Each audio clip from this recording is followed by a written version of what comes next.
Hi, this is Shayla with Whole Motherhood, and you're listening to Moms Learning with Moms. Today we have my friend Leilani with us, and she is going to talk about moving and being consistently moving in her life with her husband's job and just the different things she's learned and adjustments that her family does to, I guess, make it through that transition each time. I think we'll start, Leilani, with just introducing you and your family and you and Tyler and kind of your job and all these places. Okay, wonderful. Well, it's great to be with you. So I don't even know where to start. For the past 8 years, my husband, well, okay, let me go back before that. For 8 years before that, we lived in one home in Hudson, Wisconsin, and had a very stable life. We loved it. It was great. We had wonderful friends. But my husband and I have always talked about wanting to live abroad with our kids and give them those cultural experiences and help them to see that the world's a lot bigger than our little tiny Hudson, Wisconsin town. And so my husband applied to be a foreign service officer, and it's about a year-long process. So he went through all of that and he made it in, and we prayerfully decided that that's what we were going to do as a family. So the past 8 years of our life, he's been working as a U.S. diplomat. He works for the Department of Commerce, which means he gets to promote U.S. businesses abroad. And he loves it. It's like his dream job. And so he helps with like energy and education and trade and infrastructure, getting U.S. businesses to help build up these countries. And so that's a little bit of what he does. Is there language barriers ever with all of your moves? So far for us, we have been, well, with his job, he's required most of the time to speak the language in the country that we live in. And so when we get a new assignment, then sometimes there'll be like a language study period of time. So we'll like be required to go back to Washington, D.C. for a year for him to study and learn the language. Oh, wow. But we have kind of lucked out, and we've tried to choose posts where we don't have to do that because we prefer just living abroad and not going back and forth for the language study. So his first assignment, he just got a domestic assignment in Florida. So we were in Fort Lauderdale, Florida for a year. And then we moved to Seoul, Korea. And in Seoul, thankfully, because the Korean language is very, very difficult to learn. And so it takes, I think, a good year where you're doing language study. But it was called an urgent position that they needed to fill right away. And so they waived the language requirement. Oh. And so we went straight there, and he got by without Korean because most people there speak English, at least the ones that he was working with. And so we were okay there. And after Korea, we went to Kenya, and we were in Nairobi, Kenya.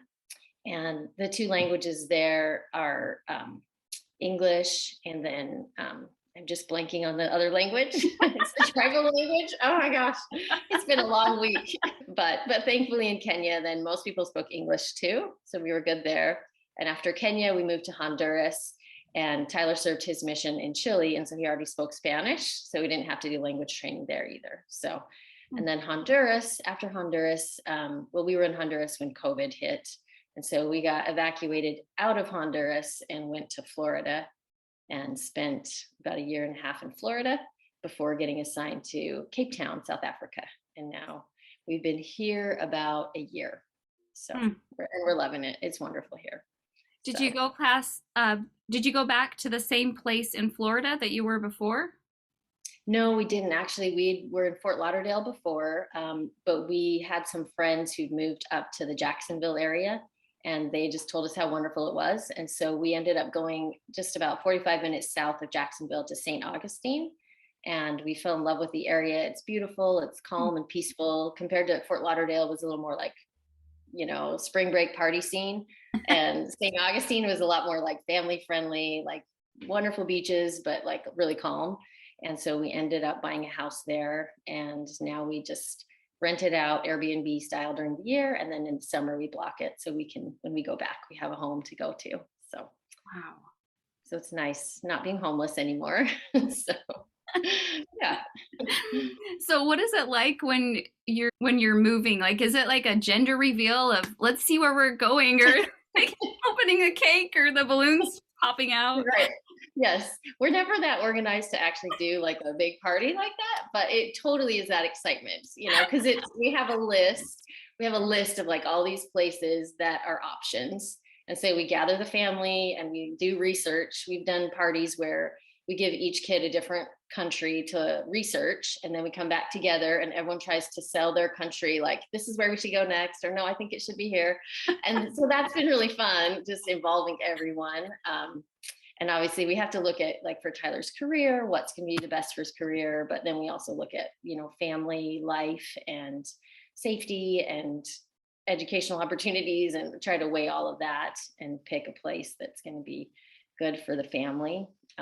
So yeah, it's crazy, but it's fun, and we have embraced the madness. And just, you really do have to just learn to roll with the punches with this lifestyle. And so you just adopt an attitude where nothing is set in stone. You're like, okay, I'm flexible. If all of this falls apart and we go to plan B or C or D, then I'm going to keep breathing and it's going to be okay, so I don't know. So, Leilani, you served a mission too, didn't you? Do you speak a language? Yes, I served a mission in Portugal. Okay. So I speak now a mixture of Portuguese and Spanish. It's this lovely soup of a little bit of both together, which was great. Like when we were in Honduras, I was able to communicate pretty well and I understood most of everything. And I was studying with a Spanish teacher, and trying to improve my Spanish. So yeah, Spanish and Portuguese. When we joined this life, I thought we would learn the language wherever we went. But we went to Korea first, and that was so difficult. I am a Korean school dropout because the first semester we were there, I would take my Korean class twice a week. And by Christmas time, I was like, I give up. I can't learn this language. I was still balancing a regular full-time life, trying to take care of my kids and run our household. And, I had a little one in preschool, and I do Joy School. I don't know if you've heard of Joy School with the Irish.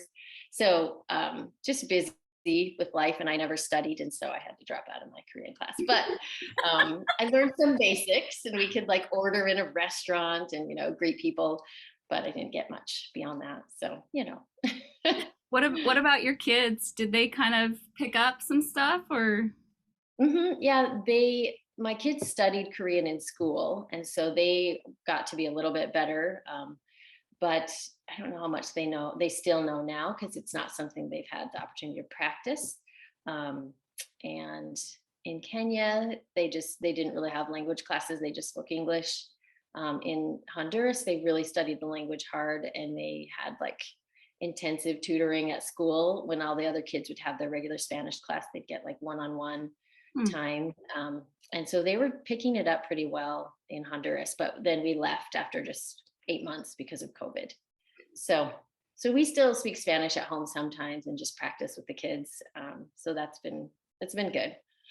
Yeah. Well, let's talk about the kids for a second. How do they adjust? Like, do they do really good and quickly? Does it take them a while to get there? So I have 6 kids. And so, as you know, like every kid is different, right? So let's see, my oldest, he's 21 now, but he was 14, I think, he was starting 9th grade when we first moved to Korea. And I don't know, each of them react differently, I guess. Some of them just dive right in and they're just like, yeah, it's good, I'm fine, and others have a harder time making friends. Something I found just as a mom, like helping my kids with that transition, is like to have them as soon as possible invite a friend to the house. I'm like, okay, who'd you meet? Who do you want to have over? Like just invite someone over, because as soon as they've had them over once, then it's like it breaks the ice. They're a lot more comfortable and they can just feel a lot more at home. So that's something. I try to like ship a lot of good US snacks here. So I'm like, okay, we have snacks, you can just have friends over, and so that's kind of fun, because it's harder to get those around the world. So yeah, I don't know. That's something that has helped. But I mean, there are times like when we moved to Honduras, it was a tough move for all of us because the security was so tight.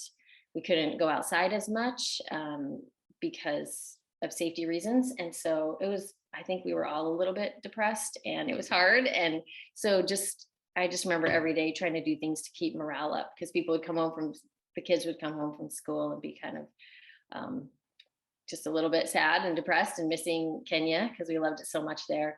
And so I tried to I was looking up different comedians and funny things we could watch so we could just laugh together. And we would just try to find the humor in things. I'd pick them up from school and we'd be stuck in traffic for like 2 hours because it's just kind of chaos there and they'd have protests everywhere. So streets would be blocked off and you'd have to try to reroute. And sometimes as we were driving home, we'd see street performers either like juggling and they just stand in the middle of the road with cars whizzing on both sides and they're just juggling and want you to as you drive by, give them some money or like one of them would drink alcohol and then blow on this flame. So it would go I don't know, I mean, crazy stuff. So we just try to find the humor and the joy and the entertainment in our crazy life. And my kids have been super resilient. They're each other's best friends. So that's kind of nice too. Is like whenever we move, they don't feel quite so alone because they're bringing their best friends with them. And that has been that's been a big blessing to see them just bonding with each other because they know they're going through the same thing. And it's not always easy, picking up and starting over again. Yeah. So yeah, I don't know. We try to, have a home that's welcoming and the kids can bring their friends here whenever they want. And that's helped.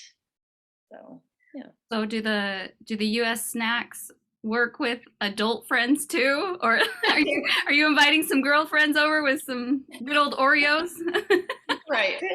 Yes, actually, everyone loves snacks, adults and kids. So yeah, we would, I don't know, we like to have people over and to entertain, and US snacks definitely always help. But no, I mean, for me, like when we would move, it would be really important for me to get involved in some way. And usually there are great service opportunities. Mm. When we lived in Kenya, we had an orphanage that was like walking distance of our house. And so that was like one of our most fun things to do there. We would walk over to the orphanage, or we usually drove, but you could walk if you wanted to. And you just get to hold the babies and play with them, help feed them, help teach them how to walk. And for my kids, if they were having a hard day, I would say, hey, let's go over to the nest, because as soon as they get out of themselves and kind of start thinking about someone else, then they would instantly be a little bit happier and kind of get perspective of like, okay, I have some issues in my life I'm dealing with right now, but it could be worse, and they get this perspective of like not just turning inward, but looking outward and seeing what they could do to lift another person's spirits. And so that has been really rewarding, just having opportunities to serve and give back wherever we've lived. Wow, I love that. That's really neat. Have you found places like that? Each place you've gone, good service opportunities to In most places I have. It's been harder here because of COVID. So they have a lot of different places that need help, but it has been restricted. So I need to try again now this year that a lot of the COVID restrictions have finally been lifted here. But yeah, in Kenya was the best though, because there was a halfway house for girls who had been victims of sexual abuse, and they were in this safe house and they were waiting there. A lot of them would have to testify in court, against whoever. And so while they waited there, they were, learning skills so they could be independent and on their own. So they had like sewing classes for them, and they had counselors who would come and talk with them. And so a friend and I volunteered to do a class. So we do a class every Friday, and it was just like, we asked the girls, what do you want to learn about? And so we would just teach them. So we did everything from like self-defense and like bringing in a self-defense person to teach them that, to like assertiveness training, because it's a big thing in Kenya. Like the man is like the boss and the woman is like you're supposed to do what he says, and it's not like this equal balance of, like, no, we're a partnership. And so teaching them to have a voice. And then we did like mommy and me classes, just everything. And they wanted to have parties, and we'd have, good snacks, stuff like that. So, um, but yeah, so it was just really some really rewarding experiences with Mm. that. And in Honduras, I had a similar situation. There was a halfway house for girls there. And we got to go and help teach them English and take them out on outings and little hikes and do some fun things with them. And so that's always, for me, that's when I feel like, okay, we're really a part of this community, and we can, give back, and we can get to know people on a deeper level. And so that's been a really neat thing about our travels. Hmm. So as you move from one place or to the other, or you're moving, like, is it hard to kind of invest in relationships if you know that they're going to be there only for a year or two, or? hmm Um, I think it is. It's like a mental thing I have to get over and just be like, okay, we're only here for a short time. And so then it almost feels like, okay, I need to make friendships quickly, and I need to, I'll have a list of like, okay, these are all the fun things we want to do here. And we know we're not going to be here for very long. And so it can work the other way too, where it's like, okay, use every moment we have and really like live each day to the fullest, and to try to share, to make friends and share these experiences with the people around us. So I definitely have to.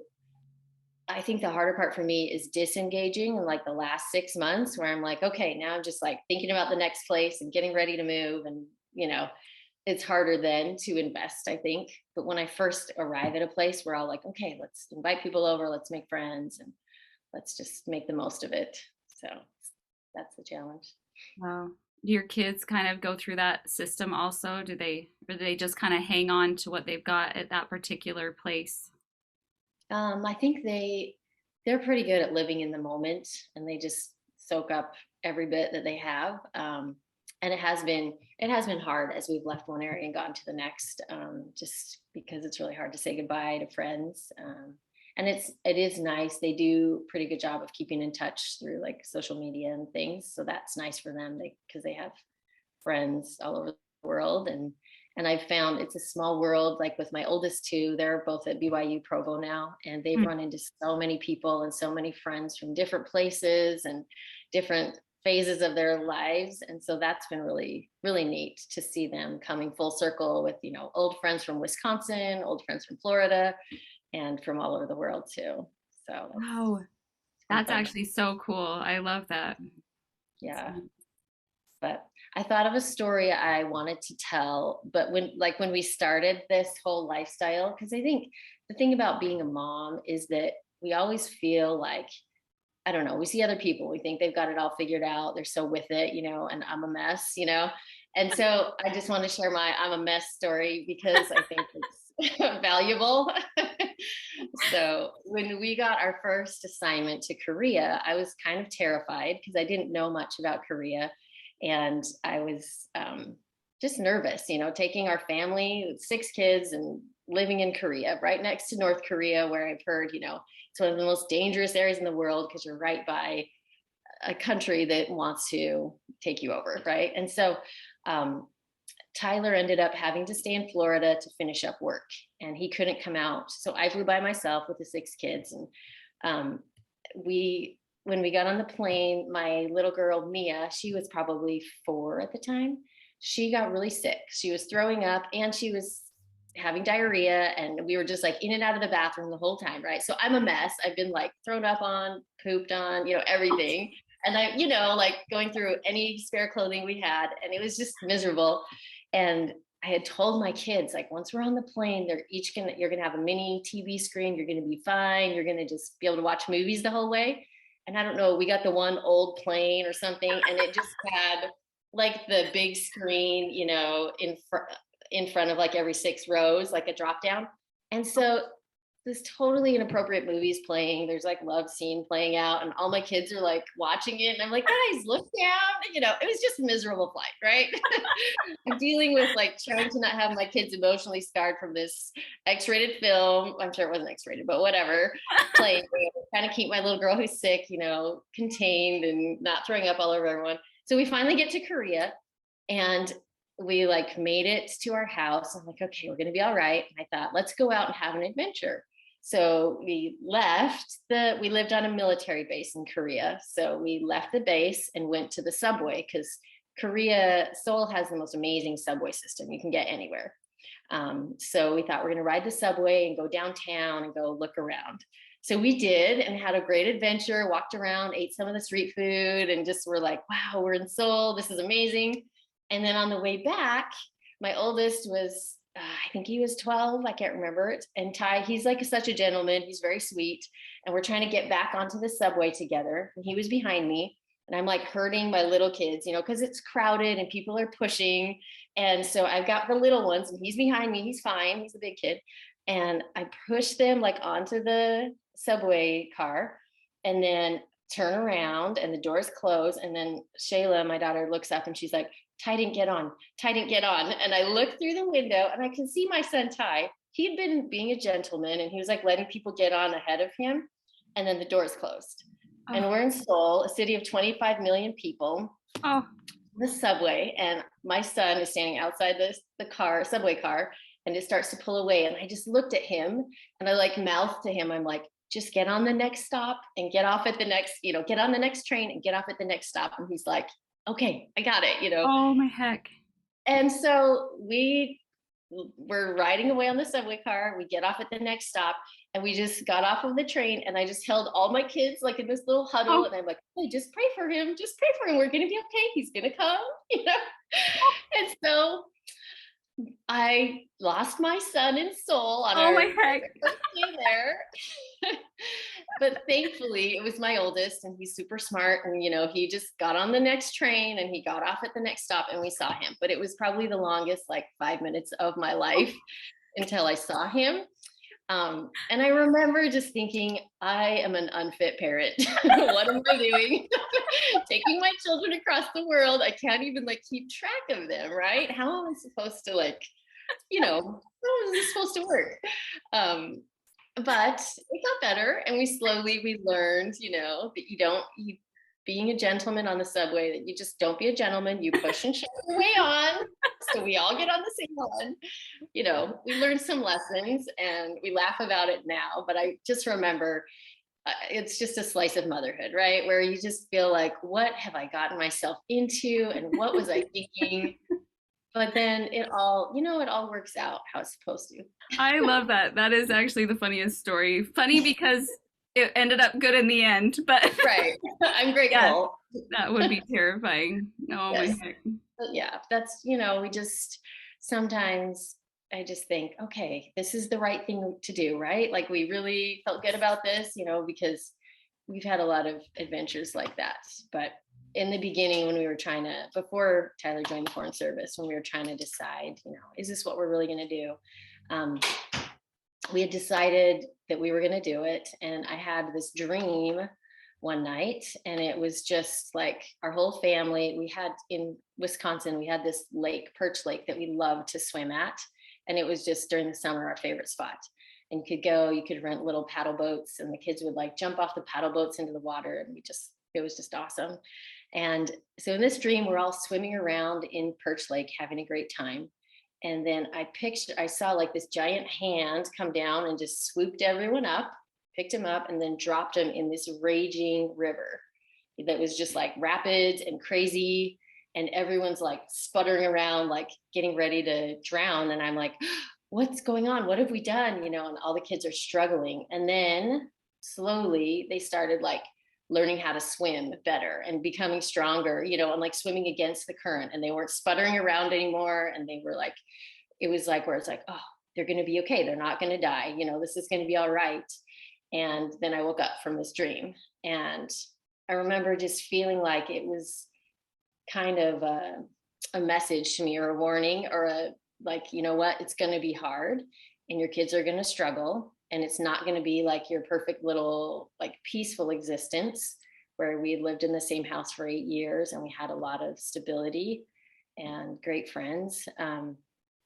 But I felt like it was what was needed to help my kids progress Hmm. and to prepare them for the life ahead, what they would face in their teen years and their adult life, and kind of prepare them and give them the skills that they need when life gets hard, to know how to dig deep and how to lean on the Lord and how to find the strength and the perspective to make it through hard times. So that was for me just like a really powerful experience that helped me realize, okay, even when times are hard, it's worth it in the end because they really are learning the lessons that they need to, in life.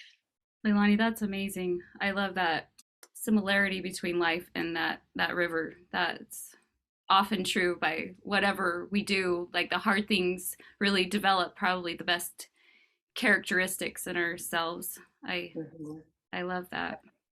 And while we would never like pick those hard things, we can look back at them later and be like, okay, I can see the good in it. I can see what we learned from it. But yeah, life is life is a great adventure, huh? Do you have some advice you could close with on just others considering this kind of lifestyle or occupation?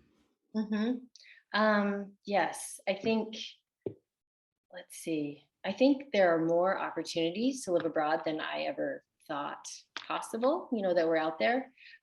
Because now I see at the embassy, each embassy, there's so many American citizens who work at the US embassies in different countries. So if someone is considering it, there's like the Department of State, they employ the most people, but there's everything from like diplomacy and like public affairs to things like the people who run the housing and take care of all the houses for everyone, or the HR department. And then the international schools that my kids attend, they're private schools that are usually American based, American system, or IB, or sometimes British curriculum, but there are tons of jobs there also. So there are lots of opportunities if it's something that someone is considering. Um, and I think the important thing is just to be able to laugh about things and to take things in stride, because things will happen.